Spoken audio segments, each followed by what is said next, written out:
আমার এই তালা ব্যাংকটি ব্যাংকে কত টাকা বের হলো।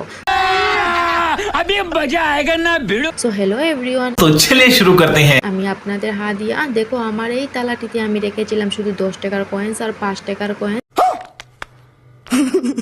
মাঝে মধ্যে 20 টাকার কয়েন্সও ছিল। আপনারা কি দেখে বলতে পারবেন সব মিলিয়ে কত টাকা হবে? তো দেখো এখানে আমি আর আমার মা মিলে টাকাগুলো গুনছিলাম। समझ रहे हो आप? 5 টাকার কয়েন্সগুলি এক জায়গায় আর 10 টাকার কয়েন্সগুলি এক জায়গায় রেখেছি। সো কথা না পারিয়ে আসল কথা বলি, अरे कहना क्या चाहते हो?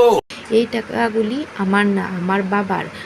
बड़ा हरामी हो बेटा। আপনাদের কি মনে হয় আমি এতগুলি টাকা জমাতে পারবো? कौन है ये लोग? সো দেখো এখানে কিন্তু 4100 টাকা ছিল। আপনারা কি ভেবেছিলেন কত টাকা হবে কমেন্টে বলে যান। আর ভিডিওটি ভালো লাগলে একটি লাইক এবং একটি কমেন্ট করে যাবেন। আর সাবস্ক্রাইব করতে কিন্তু ভুলবেন না। Okay bye.